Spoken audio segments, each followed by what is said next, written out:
in the plane. So then, or in other words, patient monitoring and management will involve several things. And one of the things that, yeah, so you can say that it involves things that you measure and things that you observe. As a vigilant anesthetist, then it means you have to measure the blood pressure, you have to measure the heart rate, you have to measure the respiratory rates, you will be measure the tidal volume. Those are things that you measure. You have to measure, so that you can know the blood pressure is this much, the heart rate is this much. So there are things that one measures, and there are things that the anesthetist, so the person doing the monitoring, will observe. Okay. For example, you can observe the color of the patient and see, like, this patient is getting cyanosed. Yeah. So you are observing. That is not really nothing to do with measuring. You are just observing the color of the patient, and you see this patient is pink. Yeah. So this patient is well oxygenated. You can also monitor the size of the pupils. You can know whether the pupils are dilated or they are pinpoint. Then you can be able to make. You can, like, when we talked about when we talked about the stages of anesthesia, you can then say this patient, the pupils are dilated, so this patient is at this stage of anesthesia, just by observing. Yeah. You can observe the patient is tearing, lacrimation. We say that the patient is a stage where there is increased lacrimation. You can say this patient is tearing, so it's at this stage of anesthesia. So it is important to know that there are two things you monitor. It involves observing things and measuring things. Okay. Then the other thing is the level of monitoring.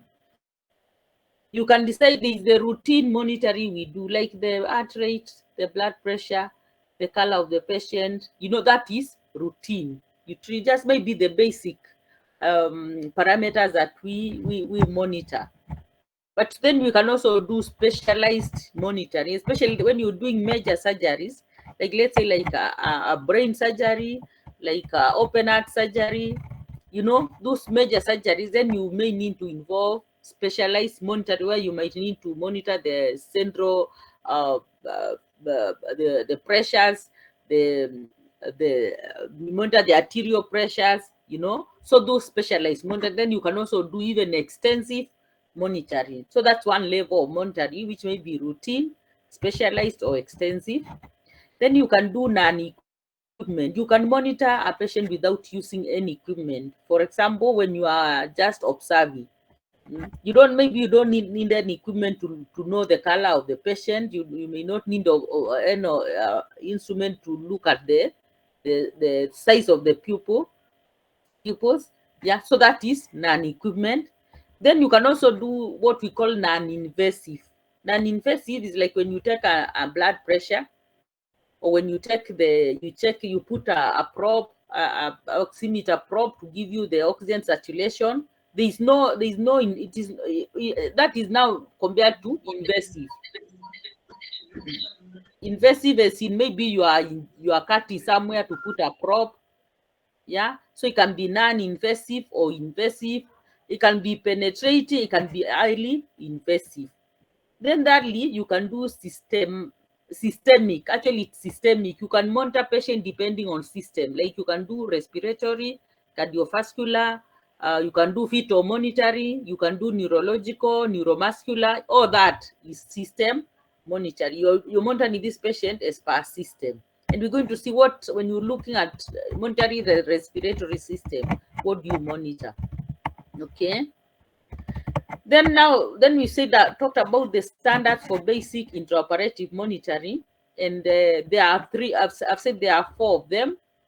So the American Society of Anesthesiologists put forward three basic intraoperative monitoring standards that need to be there in any patient who is under anesthesia.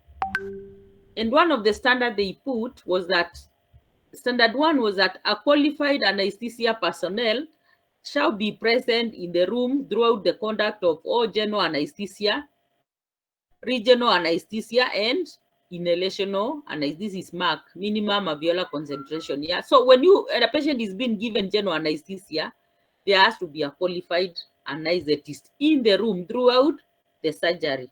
So that's why you cannot be able to monitor a patient under anesthesia. That's why you cannot give anesthesia, because you're not qualified anesthesia personnel. So that person has to be there. And actually, we are supposed to sit in the operating room throughout the surgery, meaning that you cannot leave. If you have to leave, maybe even to go, maybe for something, or maybe take tea or do something, if you have to leave that operating room, then you should leave somebody who is qualified to monitor that patient. So that is the first standard.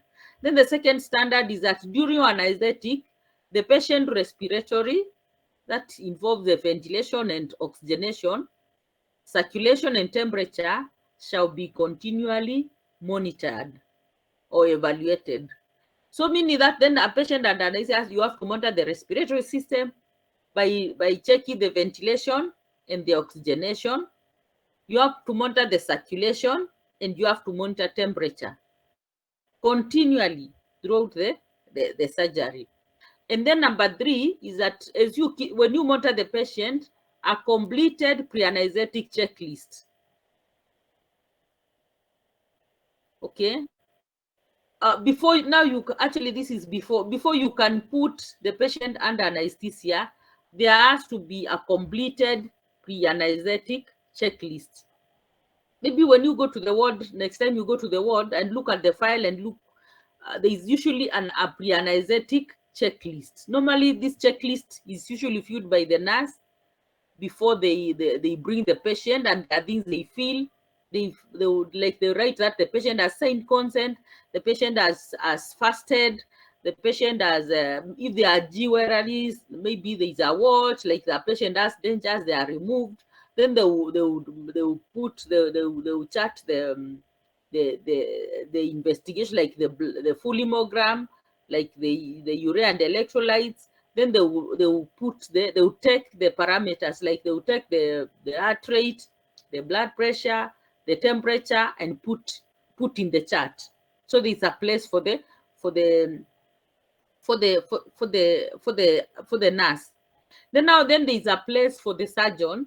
When the surgeon now receive this patient in theater, then they want to make sure that everything has been done, and there's a place for the anesthetist. Yeah. So we see that this completed pre-anesthetic checklist should involve the history, the physical exam, the lab investigation, and the nil paoro. This one means nil paoro policy, of course, the fasting guideline. So that is the third standard. Then the fourth one is the anesthetic record. So as the anesthetist is monitoring this patient and noting the blood pressure, the heart rate, then they have to keep a record. Yeah.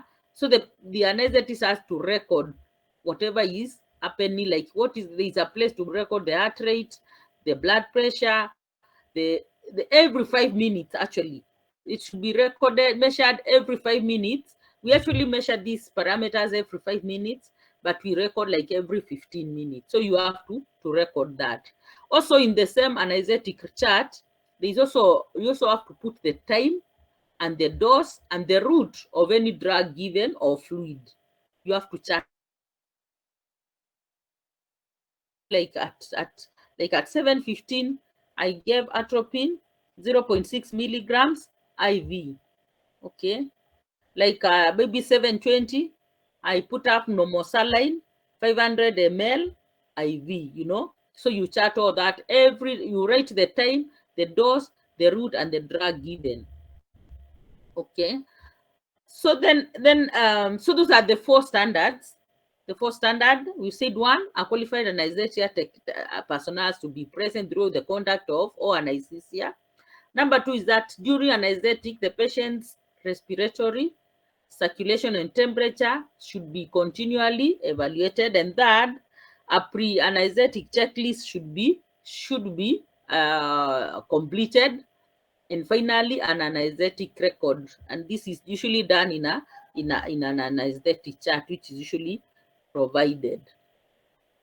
Then maybe a bit of history. Maybe you can imagine what was happening in the past, because we didn't have those machines we used to monitor our patients. You can imagine now. So these are patients maybe been done anesthesia, and you can see people now, it's what we call finger on the pulse. You can see like this one is putting maybe finger on the carotid. There's another one with the finger on the radio artery. So try to monitor the pulse. So the pulse was monitored using with the finger on the pulse. But these days we don't have to do that, because we have a machine, we have the ECG monitor that gives you the pulse, actually minute to minute recording of the heart rate. Then in the past, again, blood pressure would be monitored sometimes, because then again, until then they were able to invent the blood pressure, then they could not be able to monitor the blood pressure. Okay, so you can see this is what we call a finger on the pulse. So this guy, Harvey Cushing, was a famous neurosurgeon, but he was also credited as being the father of anesthesia monitoring, because he's actually the one who invented and popularized the anesthetic chart. So the anesthetic chart is the one I was telling you, which is captured in the fourth standard. Is the chart where we record both the blood pressure, the heart rate, and being a neurosurgeon, he was able to emphasize the relationship between vital signs and neurological events. Yeah, like he would maybe was able to relate an increased intracranial pressure leading to hypertension and bradycardia. Yeah, he was able to relate those two. Yeah, so this after Cushing is regarded as the father of anesthesia monitoring. So this is now the screen of an ECG monitor. And maybe it's good we doing this lecture online, because at least we can be able to display these. So normally, I'm sure all of us have seen an ECG monitor. So normally here we have the ECG wave, okay, the PQRS complex. Okay, so that is the ECG wave. Then here we have the heart rate. So it gives you the heart rate from the ECG. Then we have the blood pressure here. It will show the blood pressure. It will show the oxygen saturation and a wave for that. This is the respiratory rate. Gives you again the respiratory rate. And then so that's the blood pressure. We also have another place here where the blood pressure is being shown in big numbers. Then we have the temperature. Then what this yellow wave here you can see is what we call the end tidal carbon dioxide. ET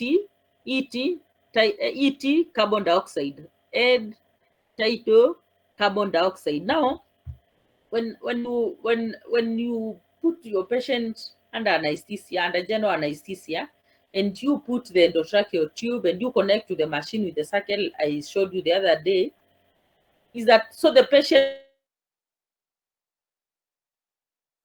you are ventilating the patient, then the patient oxygen and the inhalation anesthetic agents will be, the patient will breathe in that mixture of those gases into the lungs. Then the patient then breathes out carbon dioxide. So, and that add tidal CO2 or carbon dioxide, when it comes out, when it's shown in this machine, it shows that now, actually it's one of the ways that shows you that the endotracheal tube is in the trachea. Because if you put it into the stomach, into the esophagus, then there will be no this wave. There will be no this wave. And normally this is not showing, but there is usually a writing here, like what is, because the normal ET CO2 is between 35 and 45. So there will be a writing here, like 45, like 32. But this wave, we'll discuss it further. This wave is what we call the end tidal volume, the wave. Then this 99 here is the map, the mean arterial, the map, the mean arterial, what? The mean arterial, what? Get that. Okay, then the temperature.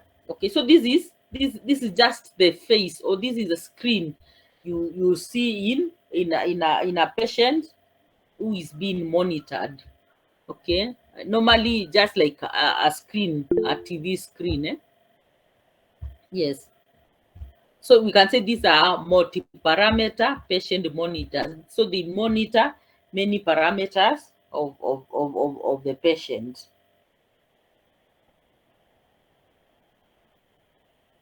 Okay. Then now, okay, this just showing, these are some specialized patient monitors. So this one is a standard one. Say in whatever facility, there should be this kind of, this is a basic monitoring device. Then we have other specialized, like where you can do esophageal echocardiography. So you can maybe put probes through to the esophagus, and you should be able to monitor the echocardiogram. Then we have another monitor here which can monitor the depth of anesthesia. Yeah, like this one now, it's like an EEG. It monitors how deep the patient is, or how unconscious the patient is. Yeah, so those are specialized patient monitors, which maybe I've not come across them, I've not used them. So then what is the basic, what can basically be monitored for a patient under anesthesia? So this means that this is the basic, the minimum, meaning that if you cannot monitor the pulse oximetry, then you have no business giving a patient anesthesia. So pulse oximetry is one of them. Non-invasive blood pressure is another one. Non-invasive is that whereby you just put a cuff and you are able to take the blood pressure. Then the ECG, yeah, the echocardiogram, the temperature, and the capnograph. The capnograph is what gives you that air tidal for carbon dioxide.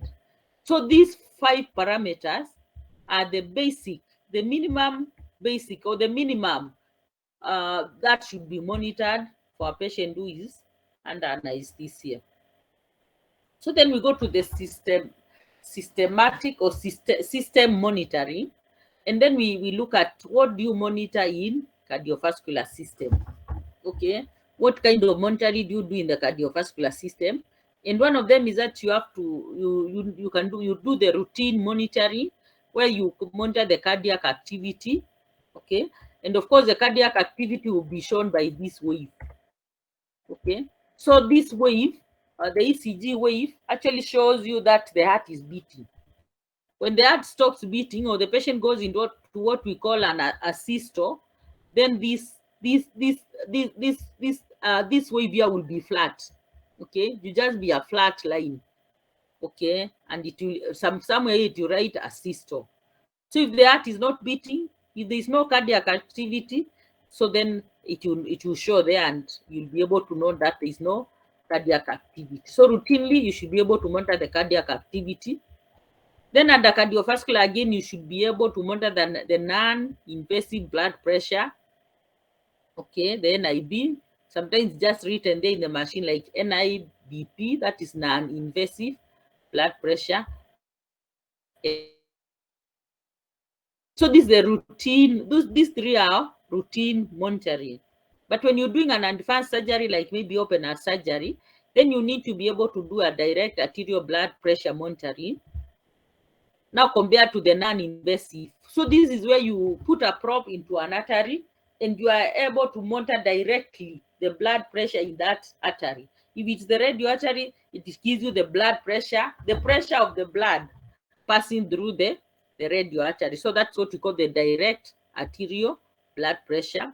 Then you can also be able to monitor the cardiac filling pressures, whereby you monitor the central venous pressures. You can also monitor the pulmonary capillary wedge pressure. So these are advanced monitoring, especially when you're doing major surgeries, especially for the open heart surgery, that this kind of advanced kind of cardiovascular monitoring has to be done. But normally in our case, routinely, we just monitor these 3 things when we think about the cardiovascular monitoring. So this is a curve. I'm sure you've seen a blood pressure curve. and this curve, the width of this curve should cover at least 40% of the arm circumference. Okay, the curve width, the width, you see, from here to here, what the arrow is showing should be at least 40% of the arm circumference. So you take you put like what in children you call the MUAC, mean upper arm circumference. You take that, then you 40% of um that width of this curve should be that much, because then again you cannot, for example, like you cannot put an adult curve on a pediatric, because it like you to cover to cover the whole upper arm. So it has to be at least 40%. Otherwise, then it is not 40% of the arm circumference of the patient, then the readings will not be right. Okay, so that are some of the things that can give you a wrong or an error or a wrong blood pressure reading. Yeah, if the cuff width is not 40, or it's more or less than 40% of the patient's arm circumference. Okay, so this is, for example, the other things that may give you inaccurate measurement. So the cuff size, if it's not that 40%, the inflated pressure. Now, so the inflated pressure you set on the machine, because for example, if because the ECG monitor has the BP, the blood pressure curve. So then, for example, if the curve is you taking blood pressure using a pediatric curve, then you have to go and change the inflated pressure. The inflated pressure is the pressure that you're going, like when you pump. You see, when you use, for example, when you're using a manual pressure, when you pump this, the pressure that you pump, maybe you pump up to 180. I'm sure you've taken a manual blood pressure. You pump up to maybe 180 or 200. Then you start now reducing the pressure until you get the BP. So then for pediatrics, especially in this digital or these BP machines that are connected to the ECG monitor, then for a pediatric, you cannot pump all the way up to 200. Yeah. So then the inflated pressure has to be set depending on the size of the curve. Then the other one is that the other thing that can give you a wrong or inaccurate measurement is shivering. I don't know whether you've taken a blood pressure with those machines and then it tells you like excessive motion. It doesn't give you the reading, but it will tell you like loose curve, or it will write there excessive motion. So when the patient is shivering, that excessive motion again, you'll not be able to get a reading, or it will be inaccurate. Then if the patient has again cardiac arrhythmias, that's also another reason that may give you an inaccurate measurement of an invasive blood pressure. Patient with severe vasoconstriction again, because of course if the severe vasoconstriction, then the blood will not get into maybe where you are measuring your blood pressure. So these are things that can give you inaccurate measurement. One of them is improper application. There are some people I see sometimes when you have students in theater, you tell them to apply the curve, and you find that this so there's this which has this, so it is okay for okay, these are manual one, but now this tube is the one which now goes to the machine. So you find this one is put on the upper part. Yeah, like this one is going, this pump is going like this. That is improper application. So this is a proper application of the curve. Then if the curve is narrow, like if it's small for the patient, again, actually you pump and it even burst open. So a narrow curve. And finally, then we have the loose curve, then plus these others. All these improper application, narrow curve, loose curve. So that has to do with the curve size.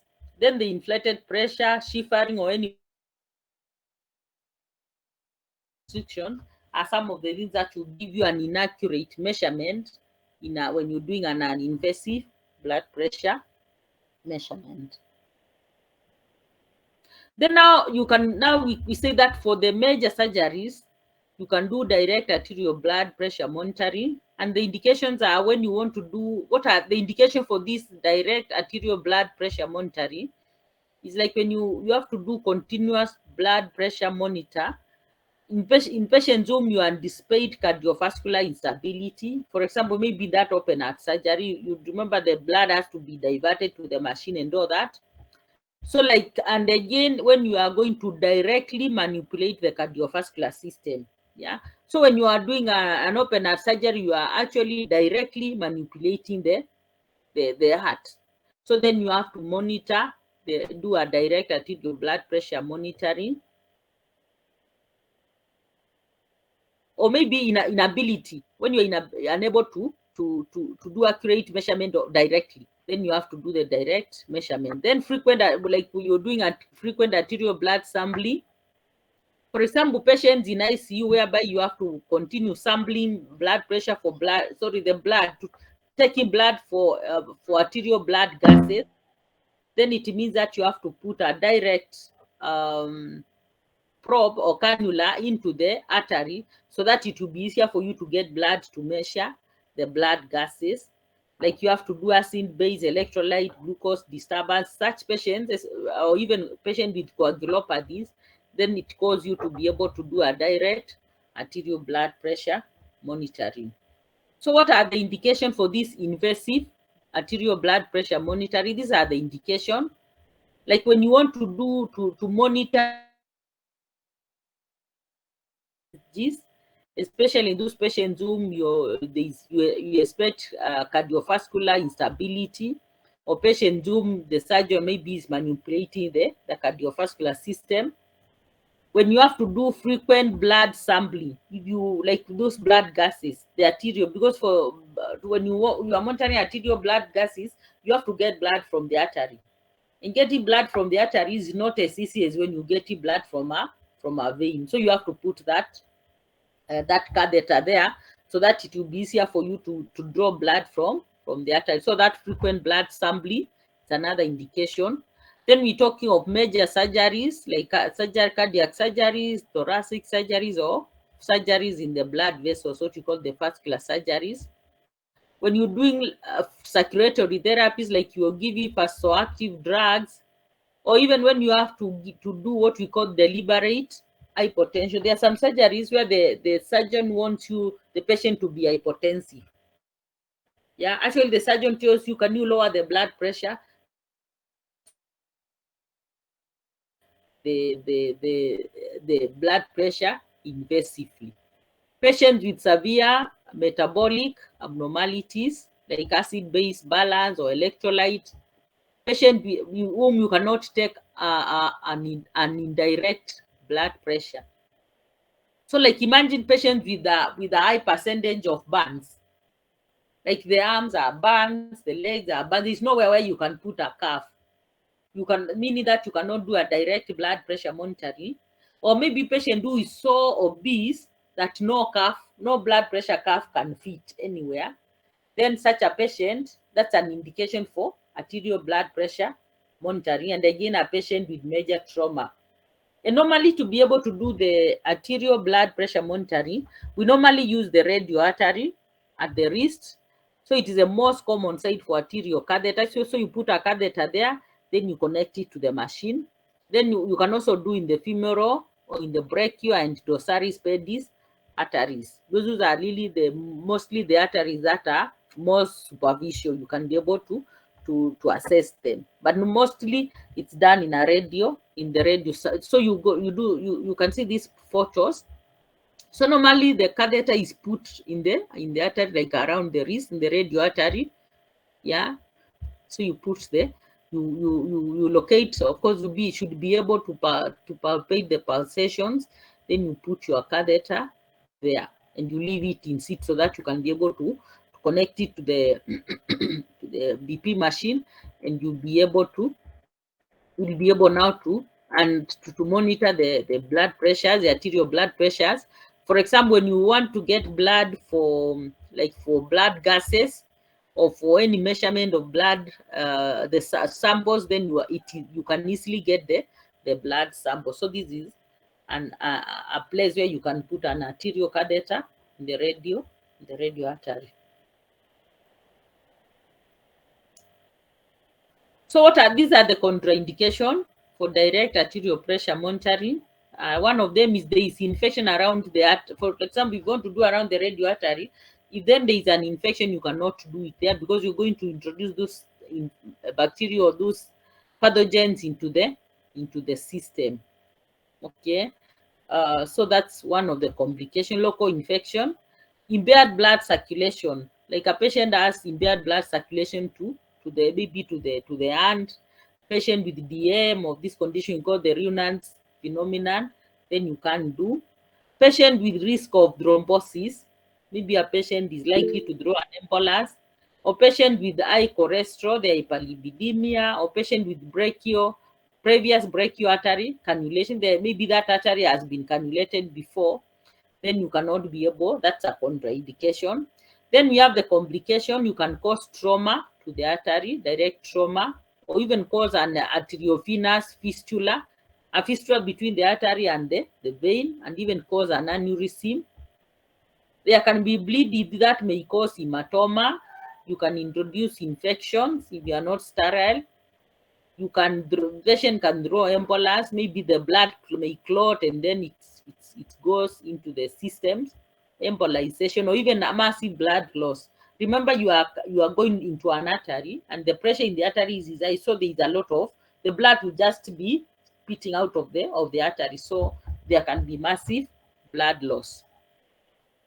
So that is cardiovascular monitoring, and we say you can do routine and you can do advanced or the invasive.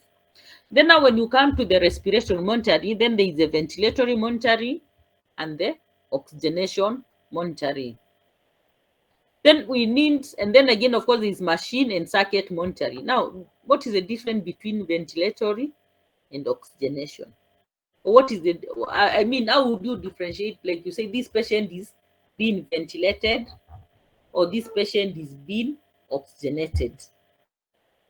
Okay, and then it also should be able to understand that it's important. If you're not ventilating the patient, then you cannot oxygenate the patient.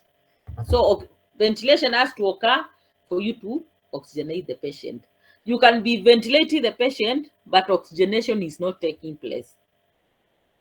Okay, so the difference between ventilation is getting in the oxygen into the lungs. Okay, that process of getting the oxygen into the alveoli, that is ventilation. Then the process of getting the oxygen into the tissues is oxygenation. And that's why I'm saying that you cannot ventilate the patient but not able to oxygenate the patient. How is that possible? What can happen such that you are ventilating your patient, the oxygen is going into the lungs, but patient is not oxygenated? What are some of the reasons? Maybe at least one. Anybody?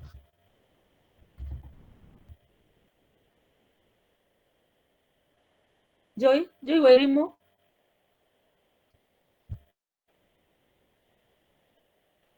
Unmute yourself and answer if you have or you pass. I guess. Yes? You guess? Yeah, you can guess. You can guess.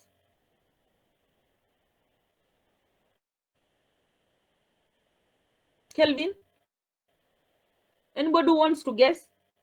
What can happen such that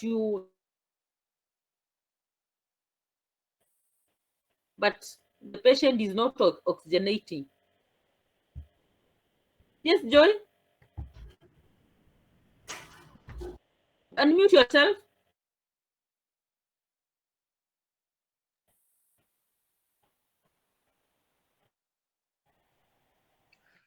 In mechanical obstructions. Like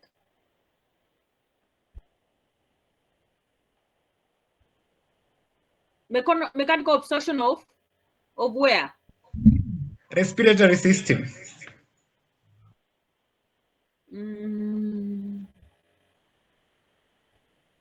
Like for example, if you have a upper airway obstruction. Yes, Peter, is that what you Yes. mean? Maybe listen to the question. What I'm saying is that there are situations where you can be ventilated, and also get this. I've said ventilation is that process of getting oxygen into the lungs, into the alveoli, into the oxygen gets into the blood, what we call the air blood barrier. Okay, so that is ventilation. Oxygenation is the process of getting this oxygen into the tissue, so that the patient, the tissues have oxygen. So that is oxygenation. So I'm asking, what are some of the circumstances where the patient can be ventilating well and but not oxygenating? So you see, Peter, it cannot be obstruction, because we are saying this, our patient is ventilated, the air is getting oxygen, or the air from the atmospheric air is getting into the alveoli, but the patient is not oxygenating. Is it clear now? What I'm asking? Anybody? Maybe when there is decreased blood flow to the tissues. There's what? Decreased blood flow to the tissues. Decreased blood flow. Yeah, and obstruction in the blood circulation. Yes. What else? Which is really the more common one? In an anemia patient. Asthma. Anemia. Yes. Actually, what I'm looking for is anemia or low HB. Yeah. So if a patient has a low HB, because now you know that this blood, now the patient is ventilating well, the oxygen is getting, or the air is getting into the air blood barrier in the alveoli, but because there is reduced hemoglobin, this air cannot combine with hemoglobin. There is no hemoglobin to pick the oxygen, to of course to make what we call the oxyhemoglobin. So meaning the tissues are not getting the oxygen. Does it make sense?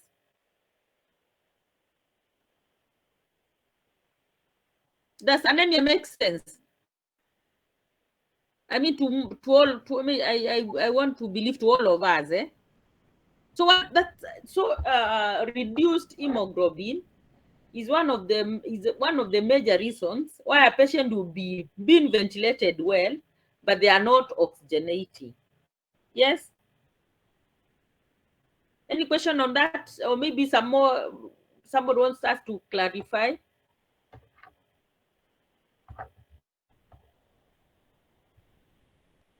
Sharon, is it clear? Chebet, does it make sense what we are saying?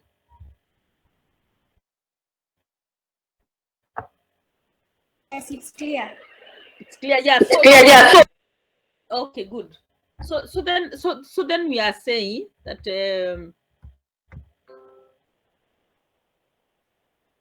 so said that way we understand that. I think that one makes it clear what the difference between ventilation and oxygenation.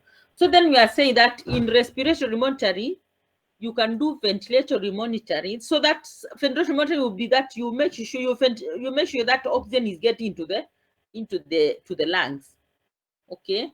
Then oxygenation monitoring, you want to make sure that to monitor that oxygen is getting into the tissues. Okay. And one of the way you can do ventilation monitoring is that you can use clinical skills. Yeah. By just observing, you just observing the rate. You know, like for example, if you're observing the patient is not breathing, so then it means this patient will not ventilate. Because if you're not breathing, then it means, like for example, if the chest is not expanding, then it means this oxygen is not getting to the lungs. Yes. So by just looking at the breath rate, you can say like this patient is breathing like 6 times in a minute, and we expect to be at least above 10. So then you can say this patient, okay, then you look at the rhythm.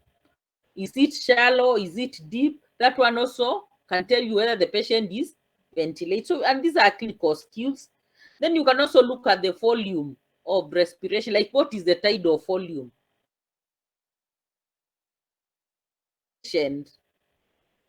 So that's direct observation, just by looking at the rate. Use those are clinical skills. Other clinical skills, you can use your stethoscope. You can just auscultate the chest and listen to see whether there is breath sounds. Is there any breath sounds? Can you hear the air getting into the, like when we say there is equal breath sounds on both sides of the chest? You can also use an esophageal stethoscope, just a precordial stethoscope, put it on the chest, and then you'll be able to know that this patient is ventilating, that the air is getting into the lungs, in and out of the lungs actually. Then the other one, you can do direct clinical. You can palpate the bag. Now, you can remember when I came with that circuit, there was that green bag. That one, we call it a receiver bag. So when the patient is breathing, you can palpate and or even feel the bag moving in and out. So the bag will be expanded. It's like a balloon, so it expands, and then when the patient breathes in, it goes down. Patient breathes out, it expands. So that one bag movement tells you that the patient is ventilating. So these are ways, clinical methods, using clinical skills by direct observing, by auscultating, by palpation. Then you can know that this patient is ventilating. Then how do you monitor? Then you can use clinical skills, or you can use monitoring devices. Monitoring device is like a spirometer. A spirometer is a machine normally used with patients with asthma. So you give them a machine where they blow. Okay, then you can know how much oxygen or how much air after they breathe in, then they blow into the machine, then it reads like how much. So that's a spirometer. It tells you that this patient is, like their lungs normally measures. It helps us to really be able to see how bad an asthmatic patient is, because it tells you how much the lung can recoil, and the patient, how much the patient can breathe out. Okay, because normally I think asthma is really an expiratory issue. Yeah. So spirometer can be used, a monitoring device. You can also use an airway pressure manometer, such that you connect it to the airway and you can see those that move. You can see the movement of the like, imagine like the ant clock. You can see the movement, then you see that the pressures are changing. Or the other thing you can use to monitor is the circuit disconnection alarm. Now, our machine, an anesthetic machine, they have an alarm such that when the circuit is disconnected, then there's an alarm that goes off. Then you know that this patient is not ventilating. Nothing is going. There's a disconnection. Then there's be no gases or no gases going into the patient. So that is the way we can do ventilatory monitoring. Yes. So you can use clinical skills, or you can use monitoring devices. Then again, you can also, with ventilation, you can use the capnometer or the capnograph. Okay. So the capnograph, like I said earlier, it analyzes the air tidal carbon dioxide. That is the carbon dioxide that is getting out of the patient is breathing out. The patient breathes in the air, or we can say the oxygen, then breathes out carbon dioxide. That the carbon dioxide that is coming from the tissues, it is brought into the lungs, it diffuses into the alveoli, and then the patient breathes it out. So that you can be able to monitor that, and you can be able to monitor the relation between the partial pressure of carbon dioxide. The air tidal carbon dioxide should be less than the partial pressure of carbon dioxide. Maybe this one at this level we may not need to understand, but mainly the capnometer or the capnograph or the end tidal CO2 mainly depends on the dead space ventilation. And we see that the normal uh, EtCO2 is usually 32, 35, and that's why I will say that in this wave here you'll be able to see that you'll be able to see that writing there, whether it's 30, 35, sometimes it even goes to 50, but the normal is 32, 35. Okay, then so again, this is just the monitor showing those parameters. So of course, we see that this is the wave for the EtCO2. So then maybe we can talk more about this capnogram. This is the normal curve of the capnograph. Okay, you see something like this. So I must say this is the curve of the capnograph. So when we look at it in details, so the normal curve looks like this green one. Okay, so this is the curve. And so number one here is usually the dead space air. Actually, the dead space air does not contain carbon dioxide. There's no carbon dioxide, so the curve will be down there. Then now as now the patient starts to breathe out, so there is this flat plateau here, which is now not the plateau, there is this is here, this one. So the two is usually a mixture of the bronchus and alveolar air. So there is an upstroke of the carbon dioxide. The patient now starts to breathe in. Okay. So you see now the patient breathes in. And normally when the patient is breathing in, whatever air is in the dead space, of course, the dead space is there from the mouth to before you get into the respiratory bronchus. Of course, the air in the trachea, in the bronchus, all the way to the respiration bronchus, that is the dead space. Okay. So we say that when the patient is breathing in, the air does not contain carbon dioxide. It contains oxygen, about 21%. Then there is the 78, is it nitrogen? Yeah. So at this point here, there is no carbon dioxide. Now the patient starts to breathe out. And this breathing out, it's enough. So the carbon dioxide now starts to peak and increase, because remember this number 2 will consist of that dead space alveoli, which contains carbon dioxide. So we get this upstroke. And finally, then we go to the to 3, whereby we only have that plateau is where we have the alveolar air, which contains carbon dioxide. So we get the alveolar air, we get this plateau here.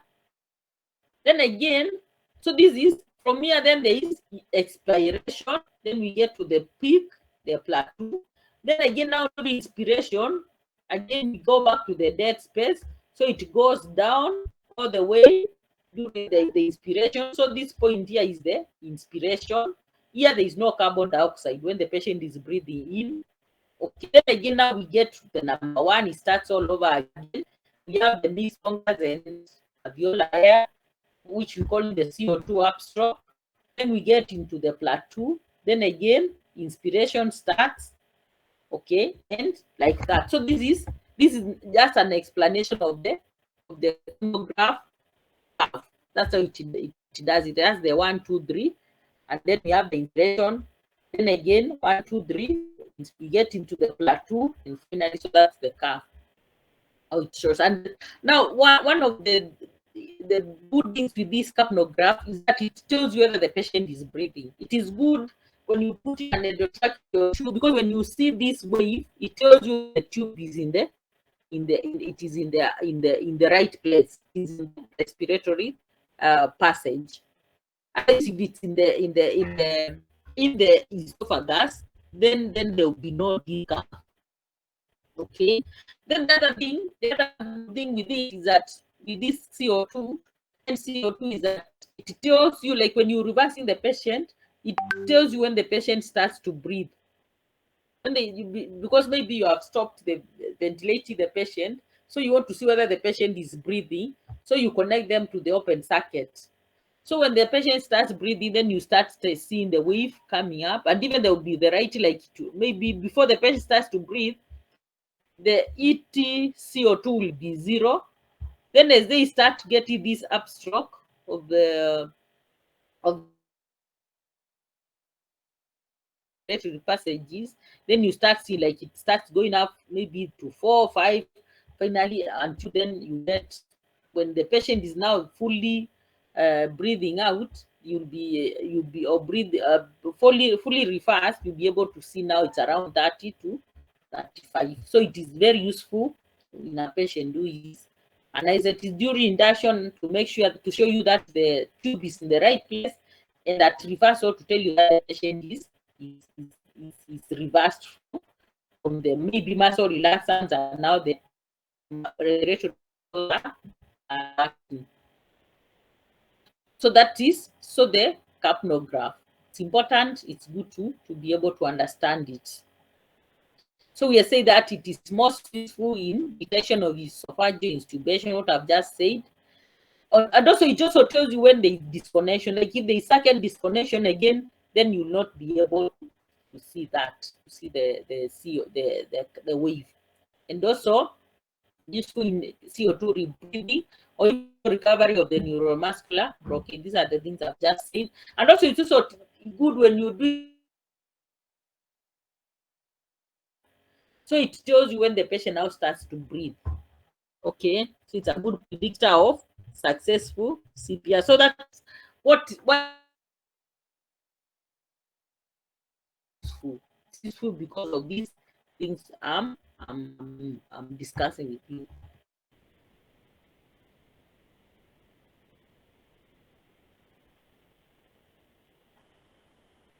So this is just what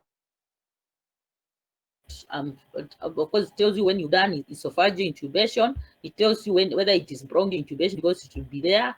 If there is airway obstruction, again to show you the circuit disconnection, if the circuit leakage, there's some leakage somewhere, maybe the patient is rebreathing, all these. Why the capnograph is useful. So that is ventilation monitoring. Then we say the other thing you monitor in the respiratory system is the oxygenation monitoring. You want to monitor whether the patient is oxygenated. Are the tissues, is this oxygen getting to the brain? Yeah. Is this oxygen getting to the liver? Is it getting to the lungs? Is it getting to the skin? You know, so that those are oxygenation. So the clinical skills you observe. And for example, if oxygen is not getting to the brain, because brain is one of the vital organs, then the patient will be mentally impaired. So you find that the patient gets confused. Yeah. If the patient is not oxygenated, they get confused. Yes. Then they may be sympathetic overactivity or appearance. Then the patient again, clinical skills will appear cyanosed. Yeah. So that is direct observation. Be able to observe the mental impairment, the mental function impairment. You'll be able to observe the cyanosis. And then you can also do auscultation. You'll be able to auscultate like you find that the patient has wheezes. Yeah. Meaning that this air might be getting in, but there's also some obstruction. There's a problem with the exchange and the air blood barrier. Yeah, or maybe this oxygen is getting to the respiratory passage, but it's not reaching to the alveoli. So you'll be able to spot that. Then again, monitoring devices, you can use arterial blood gas analyzer.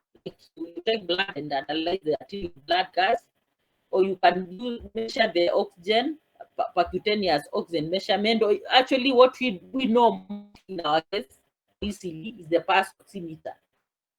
Because the pulse oximeter will tell you like oxygen saturation is like 80%.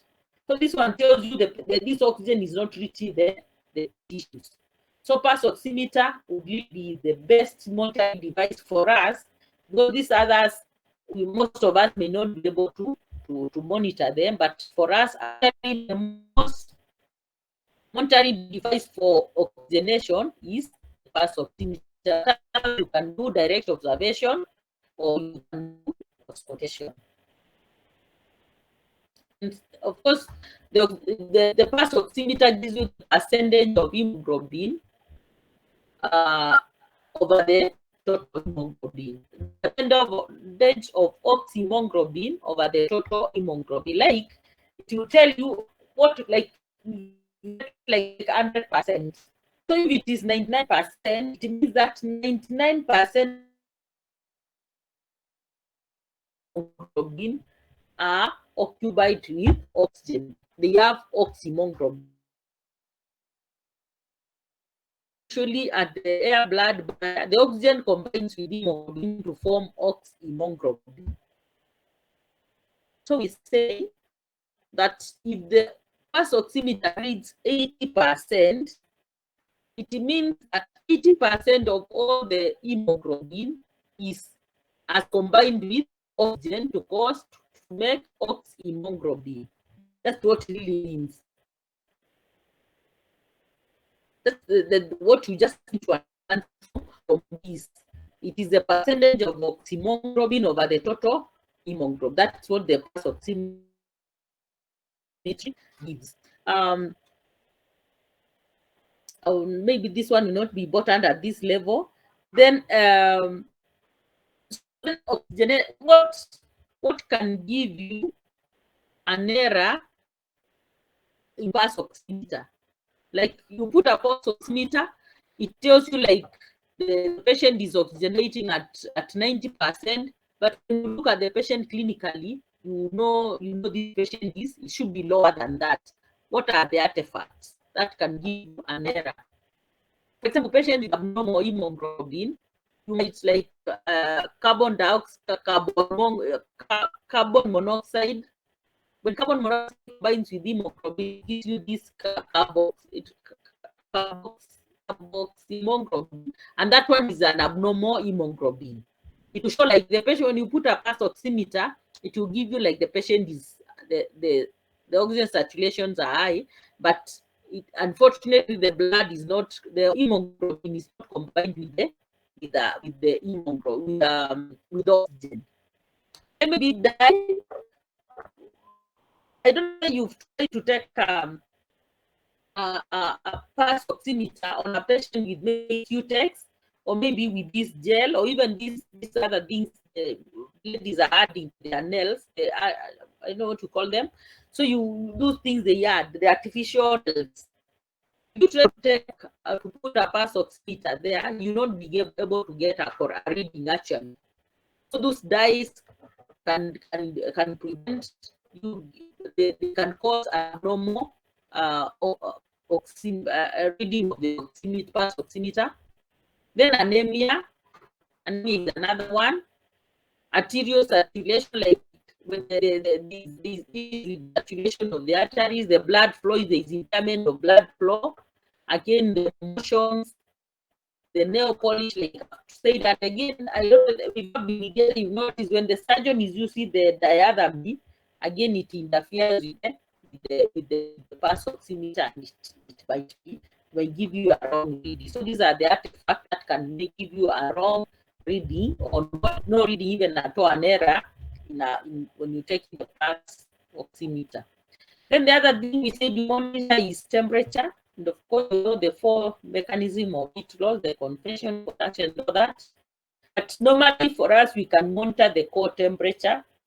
Like if you put a probe in the nasopharynx or in the esophagus, even in the tympanic membrane, you can be able to monitor what we call the core temperature.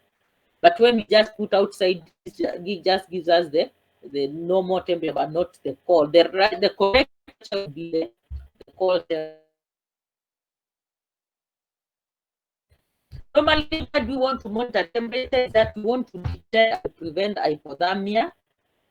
And also want to monitor, like when I said, we sometimes the surgeon wants us to put the patient on the deeper rate.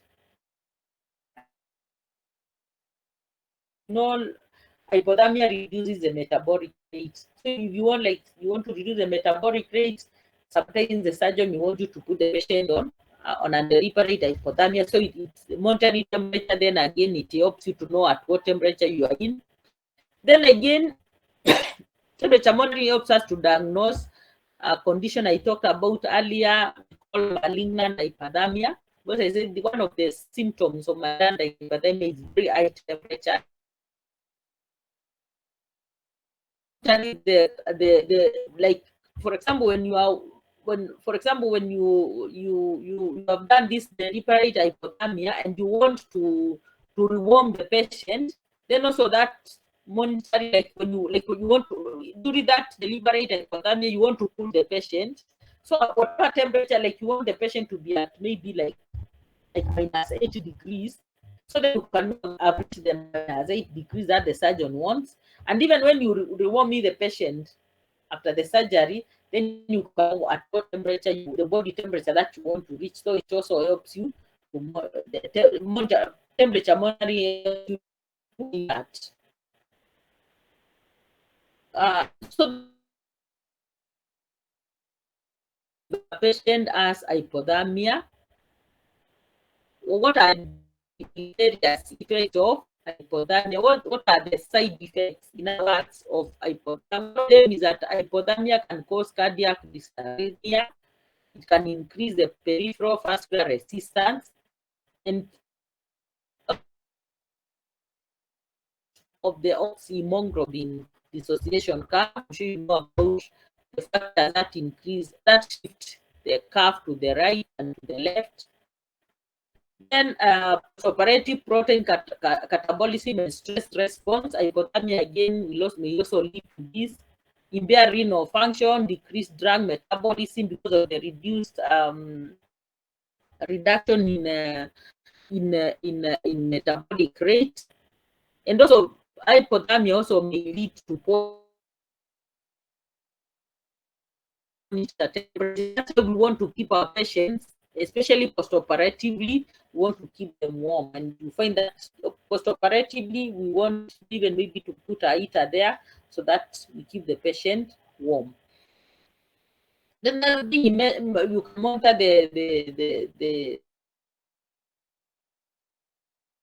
clinical signs. You can use like the eye signs. Remember we talked about the stages of anesthesia.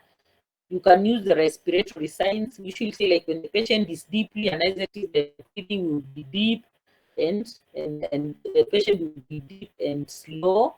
Then of course you can look at the cardiovascular signs or even the CNS sign.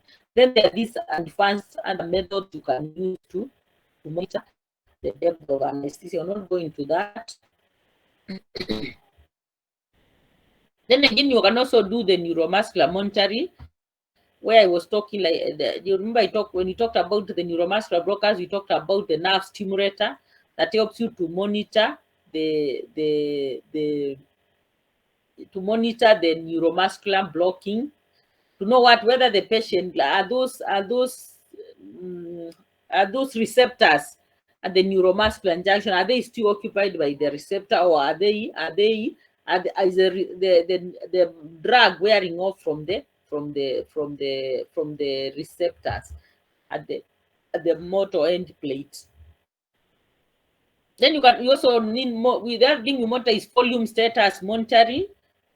Yeah, where you monitor like the volume, like you can monitor the estimated blood loss during surgery. Actually, you monitor the estimated blood loss. We want to see like how much blood has lost, and that way we can look at the amount of blood in the suction tube machine in the bottle, or you can even count the number of wet gauzes. And to be more accurate, you can even weigh them and be able to know the estimate weight or volume of the blood in each of the gauze. Then the other volume monitoring is that we monitor the urine output. And for major surgeries and abdominal surgeries, we normally have to put a catheter on the patient so that we can then be able to monitor the urine output. Then again, also volume status monitor, you can look at the hemodynamic stability. For example, if a patient is lost a lot of blood, they will be hypovolemic, and you'll even notice that the blood pressure goes down.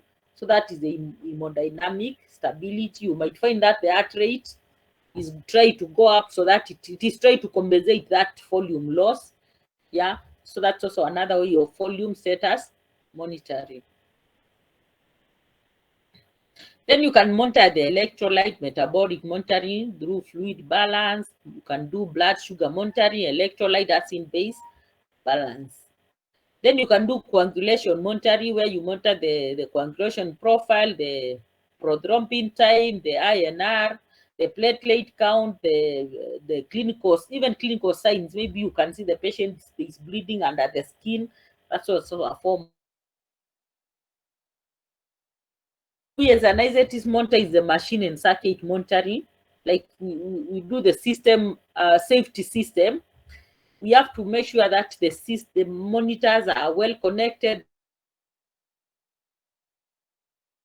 Lately, our machines, an anesthetic machine, have those alarms.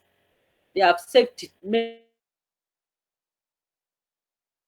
There's usually a visual and an audio alarm. So the machine, there's a sound that comes to the machine and tells you that, and do the need. Or maybe there is oxygen failure, supply failure. There is usually that audio and visual alarm that goes off. Then you can monitor the airway gas composition. You can monitor how much the machine, again, the anesthetic machine tells you like how much, what is the percentage of oxygen that you're giving to the patient, what is the percentage of maybe nitrous oxide you are giving. Then of course you see the clinical skills. You can check the flow meters, like, because the flow meters usually you adjust the amount, like how many liters of oxygen do you want to give. You can check the perforizer, know what percentage of the inhalation anesthetic you're giving. Yeah, so those are methods you can use to monitor the machine and the circuits. This table is just and dot undergoing anesthesia. Like, what is the normal systolic blood pressure? Should be between 85 and 160. Normally, you find that the heart rate under anesthesia, most of the drugs we use, they increase the heart rate. So you find that in anesthesia, the heart rate may be high, but it's normal. It's because of the drugs that we use. So you can see the heart rate will range from 50 to 100. The respiration rate, these are just normal, the normal parameters of which you can now use to get to know whether your patient is anesthesia. Then now, in conclusion, then we can say that the basic parameters that should be monitored in pressure, the ECG, the ET, carbon dioxide, the oxygen saturation, and temperature. At least these 5 of them, you should never give patient anesthesia and you cannot monitor this. So then that when you ask yourself, like when you're in a clinic and maybe somebody tells you you can do MVA and you can give ketamine, but you cannot even measure the blood pressure, you cannot measure the ECG, you cannot measure the CO2 saturations and temperature, then this is a person you should tell them that this is not ideal. You cannot, at least you cannot do the basic monitoring that should be done for a patient under anesthesia. So that is monitoring, a bit of it for you. For us who are anesthetists, then we have to go deeper than this. But for you, that is what we need to do. That's what we need to do. Any question on monitoring? Any question on monitoring?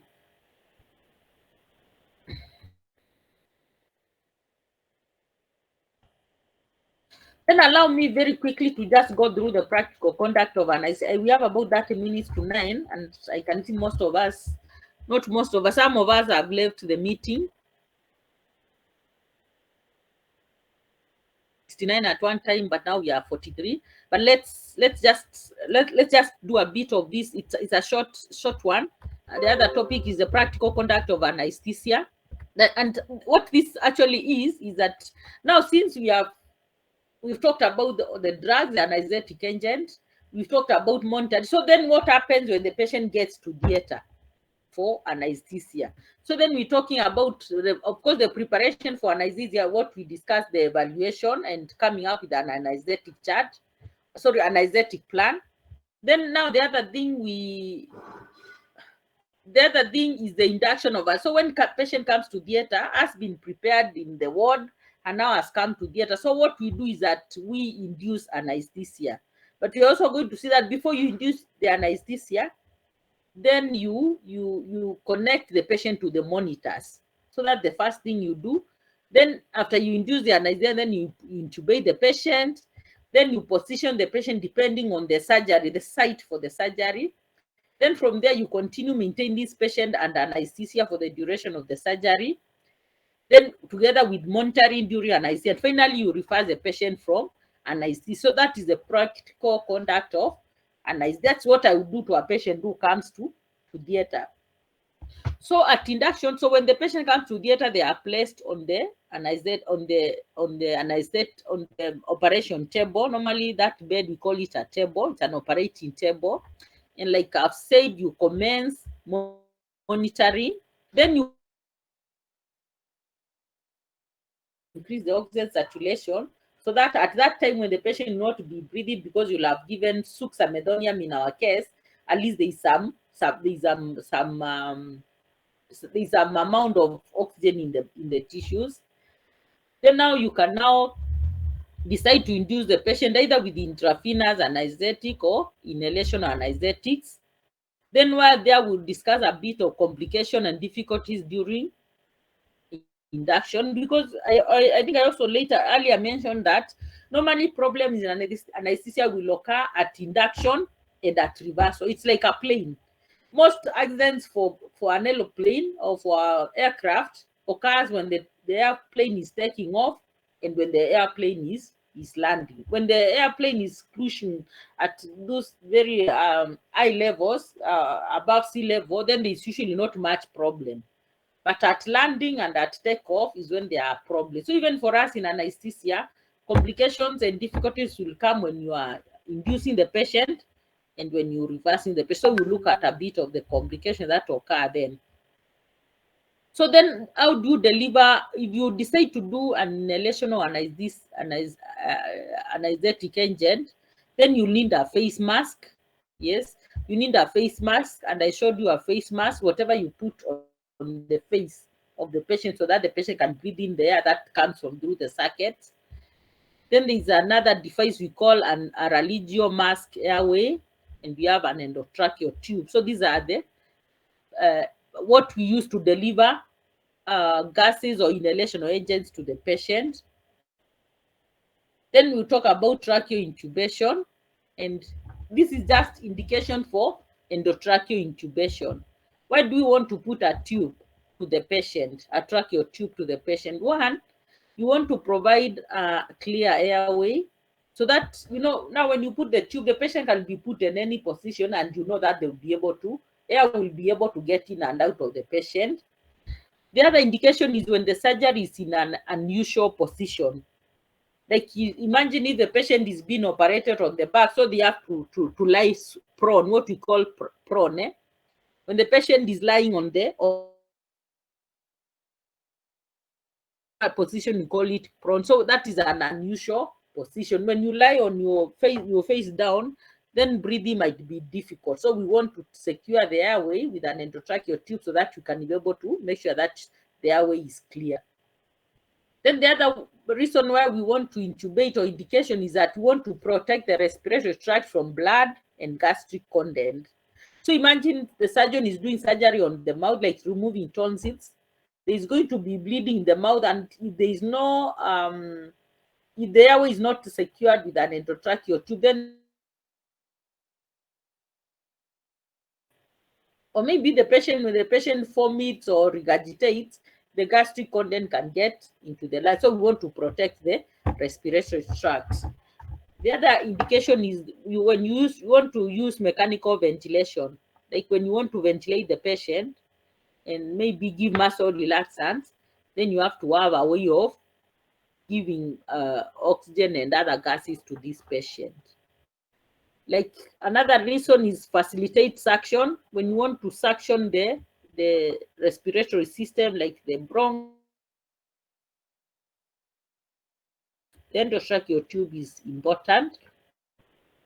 And finally, when you're doing operations of the head, neck, and thorax, because of, again, like when doing neuroscience, the head keeps on being moved, and again, even with the drapes, the patient discovered with the drapes or breathing, if it's not secured, will not be possible. So these are the indication of um, tracheal intubation. And somebody can ask the list or enumerate 5 indications of tracheal intubation. Then how do you prepare for intubation? You have to check availability and function of necessary equipment. You have to make sure that the equipment that you need to intubate are present and they are working. Then you have to have an experienced assistant. You cannot intubate. It's a ceremony. Intubation is a will show you why you need that person to be experienced, because there are some things he needs to do, he or she needs to do, that can only be done by somebody who is experienced. Your drugs are pre-mixed and labeled. So you have to withdraw drugs from the bottles and label them. If the drugs come in powder form, you have to mix them with the solution, put them in a syringe and label them. So these are the equipment that you need to intubate. You need an laryngoscope, and I'll be able to show that I showed you. Then you need the endotracheal tubes of the correct size. Is a way you calculate the size, and one smaller size. You need an introducer. An introducer will show you how it is. Normally it helps you to, because the tubes are usually rubber, and they may not be able, you cannot like, you want to put them in a certain what do you call, you want to carve them in a certain way, then it may not remain in that. So when you put that metallic a boogie, which you put inside the endotracheal tube, and you're able to carve the tube the way you want. Then there's something else we call a McGill's forceps. It's something called a curve. You need a syringe to inflate the curve. I'll show you that. You need a strapping or a tape. You need lubricant, the KY and Jerry, to lubricate the tube. Sometimes you need to put a throat pack. Like when you're doing surgeries around the mouth, you put a throat pack. It absorbs the blood and secretions and all that. You need a suction machine with tubes and catheters, a face mask, the laryngeal mask airways, the oropharyngeal airways. You'll also, these are the things you need, and we'll be able to see them on. And it's important again that this lecture is online so that you can be able to see these. So these are laryngoscope. So these are laryngoscope. This is usually the handle, and this is the blade. This blade comes in different sizes, so that you can have a size for children and for adults. They usually labeled Mark 1 to 4. So these are the laryngoscope, the handle, and the handle usually is what you put the battery or to give us light. Okay, so you see now you connect it like that, and then when you open it, this part is called the bulb. So this is a bulb, and it lights, such that when you put it in the mouth, then you'll be able to see the cords, the epiglottis, so that you can be able to put in your tube. So now it is open, and you can see now the light. You can see this light now, the bulb is lighting. So when you put it in the mouth, it will be able to illuminate the oropharynx, and you can be able to see the esophagus, the cords, and all that, so that you can be able to put the tube in the trachea. So these are now the laryngoscopic blades. These blades comes in different types and size. So these are called, we have the straight blades, we call them the Miller blade, and the Macintosh. And you can see the different size. Like if you have a neonate, then use the smallest, depending on the size of the patient. Then now endotracheal tube. So this is our endotracheal tube. So this is a balloon. We can say these are a balloon that can be inflated. And to be able to inflate this balloon, that's why we said a syringe. We need a syringe, like a 10, 20 cc syringe. So you usually get air. So you make sure that you have air in the syringe, and you try to push the air through here. And what happens is that I showed you that this balloon inflates such that when, I need to go back to that, I can put on the video.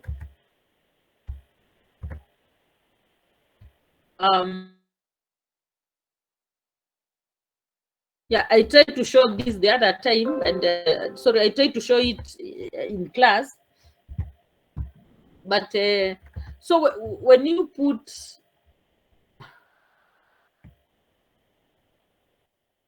so when you put the tube in the trachea, there is going to be to secure this leakage or this part. Then you balloon or you inflate this part, so that then the tube, one it prevents air coming out. So these are an endo and the tracheotomy. You connect this one to the circuit, and this part now goes to the patient, and it has markings from the tip of the mouth. Then you can be able to know, like you have secured it at 22. These are centimeters from here to here, like 22, 21. Then you can know. Then, of course, before you secure it, you have to listen to the breath sounds on both sides, so that you can know that the tube is not on one side. Mostly the right side of the lung, the right lung. Then now this is what I was calling a stylet or a boogie. So this I don't know whether we have it. Anyway, so this a metallic it's a metallic which is usually malleable. It's malleable in that you can bend it the way you want. So when you put, like if you have difficult intubation, when you put it, it has to be put like this. It should not go past. This is wrong. It should not go past the tube, because if you put it, then it is going to damage the mucous membrane. So you put it up to there, and that's why again you have to bend it here so that it will not move. Because when it's straight like this, as you are trying to move it to put the tube, it may move and go past the tube and damage the mucous membrane. So now this way you are able to bend the tube the way you want. Okay, I think that's the word I was missing. So you are able to bend the tube, so that's a stylet. Now these are the oropharyngeal and nasopharyngeal airways. I'm sure you've come across this. So this one usually put in the mouth to prevent the tongue from falling and obstructing the airway. Okay, so these are oropharyngeal airway. These are nasopharyngeal airway. So this one you put it into the nose, through the nose into the pharynx. This one through the mouth into the pharynx. So oropharyngeal, nasopharyngeal airway. So they secure they make the airway patent. When you do like ABC, the airway breathing and cycle, one of the ways to make the airway patent is by use of the oro or nasopharyngeal airways. Then now the face masks. These are face masks. Okay. So normally these days we want to use clear ones. Why we want to use these clear ones is that it is easy to know whether the patient is vomiting. Like the patient vomits or there are some secretions, you'll be able to see. Unlike when you are using this black one, you could not see whether the patient is vomiting or there are some secretions. So that's the beauty of using this. And you can see they also come in sizes. This instrument here, we call it a McGill's forceps. We call it a McGill's forceps, or maybe an intubating forceps. Now, this McGill's forceps, MARGILS,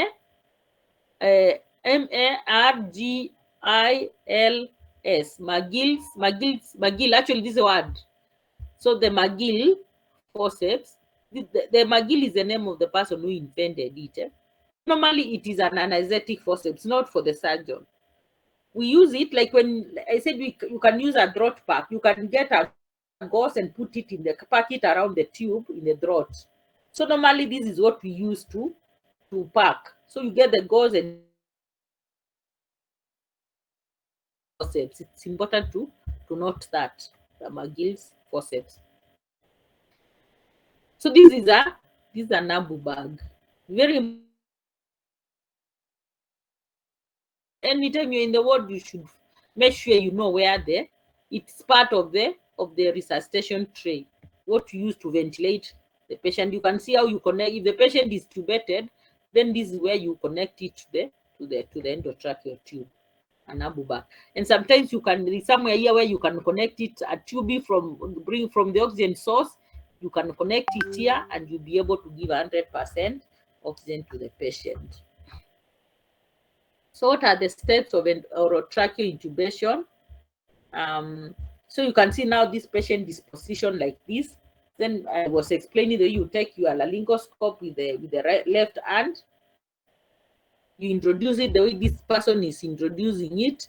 Then with this hand now you'll be able to take the endotracheal tube and push it through here. Now these are the vocal cords. You see this?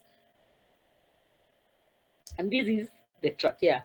So you put the tube in here where the black is, between this white, which is the vocal cords. So when you put the laryngoscope like that and it's as the bulb is lighted, you'll be able to see these vocal cords. The epiglottis is somewhere here. Now, somebody usually like this. Then when you do that intubation, when do you know that the tube is in the trachea, not in the esophagus? First is that you should see this tube. You should see the tube going through the vocal cords. So if you see that one of the visualizing the tube going through the vocal cords in the esophagus, you can use a fiber optic bronchoscope. There are some laryngoscopes which have they have a camera here, which we call a fiber optic. So you can see the tube going through here, through that camera. Okay, then you can use the capnograph. Remember, I've talked about the capnograph. When you see the ET wave, ET CO2 wave, you can use an esophageal detector device. You can look at the chest movement. When you squeeze the bag, you put the tube and then you squeeze the bag, if you see the chest movement, or you auscultate and feel the air entry, then you know that the tube is in the right place. And then so there's also, when you bagging, you squeezing the bag, there is a feeling of correct lung compliance. Normally, when the tube is in the trachea, there is usually misting. You see some mist. When you bag, you see some mist because there will be air coming out from the tube. So you see the misting of this part, especially when you are using a clear tube like this. So those are the way, or what tells you that the tube is in the trachea, not in the esophagus. Sometimes the tube can be put through the nose, like especially when we do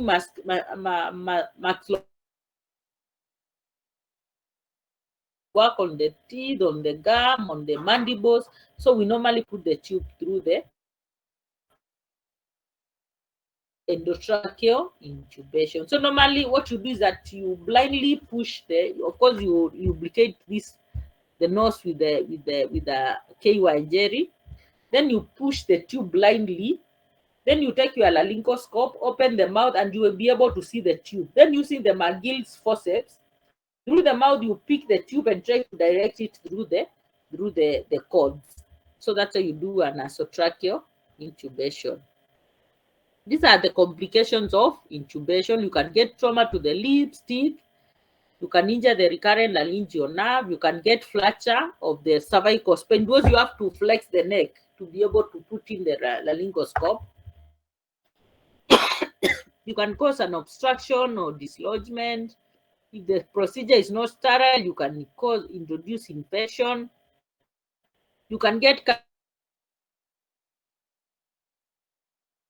nerve, the recurrent laryngeal nerve, and all that. You can get tracheal stenosis, like if you injure the trachea, you can heal with carry and cause stenosis, and also you can get laryngeal ulcers and glaucoma. So you get the notes and you'll be able to understand these complications. So that is preparation, induction for anesthesia and intubation you talked about. Then we go to positioning. So when the positioning depends on the site of the surgery. It has to make sure that the surgical access, patient is safe, because you cannot position the patient whereby some vital organs are being pressed on or compressed. And also it also considers the anesthetic technique, the monitoring, like when you position that patient, are you able to put your anesthetic BP cuff? Are you able to monitor the patient? Also the monitoring also, and also position, where do you put your IV lines? Yes, so that you have to consider that when you positioning or determining, when you depending on the position, then you have to know, where do I put my IV lines? Where do I put my BP curve? Is the patient going to be safe? For example, if the surgery takes 5 hours, is the patient going to be safe? Are there some organs that may be compressed? Yes. And the position you have is the lithotomy. Lithotomy is the position we put the patient when you're doing an MVA or maybe delivery. When you want to assess the perineum, that's the position we put the patient. Then the lateral can be left or right lateral. Prone, I've explained, when the patient lays on face down. Threaded bag, we can have threaded bag and reverse. Now, threaded bag is when you put our operating tables are such that you can put them, you can adjust them. Actually, they are electric that you can adjust them. Threaded bag is when you put the patient with the head down. So like the surgery is being done with the patient is head down, that is threaded bag. If the patient is legs down, we call it reverse threaded bag. Some surgeries like neurosurgery can be done in a sitting position. And then we have the commonest, the supine, when the patient lies on the back. That is, those are the position you put the patient on. Then after positioning, then you go to monitoring, and this is the parameters that we monitor, and we've talked at length when we discussed monitoring. And it's good to know that vital signs should be recorded not less than every 15 minutes. You record vital signs every 15. Actually, you measure them at least every 5 minutes, but you record them in the chart every 15 minutes. This is now remember we talked about the basic anesthetic monitoring, the standard. There are some standards. Remember we said that a qualified anesthetist, that one we have said. Then standard 2 is where you have to monitor the patient's oxygenation and ventilation. And this is just how you monitor oxygenation using hemoglobin saturation and serving the color capnograph for ventilation. Circulation, you do the ECG monitoring, blood pressure, and then temperature. These are the things we really want to monitor, and it has to be monitored continuously during the surgery. Then of course, we talked about the direct blood pressure, the central venous. These are the other things you can monitor: pulmonary artery pressure, anesthetic engine monitoring, level of consciousness, neuromuscular monitor. These are things we've talked about. Then now finally, after the surgery, then you come to reversal from anesthesia. So how do you reverse a patient from anesthesia? 5 minutes before the surgery is over, you stop the nitrous oxide. Then you suction the oral cavity when the surgery is over. So when the surgeon puts the last stitch, you suction the oral cavity. If the patient, you had put a draught pack, you remove it and suction the oral cavity. Then you reverse the neuromuscular blockade. That is, you give the reversal. We talked about the reversal, then you stingmin, of course, with atropine. Then you stop the inhalation or agent. If the patient was on isoflurane, you stop it. If the patient was maintained on sulfofurane, you stop it. Then now when the patient starts breathing, you notice that the patient is breathing and maintaining a good type of volume, you remove the tube. So removing the tube is extubation. Inserting the tube was intubation. When now at the end of the surgery, you remove the tube, you administer oxygen via face mask. Then if the patient if the saturations are good, the patient is breathing and maybe even responding to some command, then you move the patient to the recovery room, which you call post-anesthetic care room, the PACU. And then the patient is good. So that is the general conduct of the patient comes to theater now for surgery, until we refer the patient and we comfortably take safe to the to the recovery room.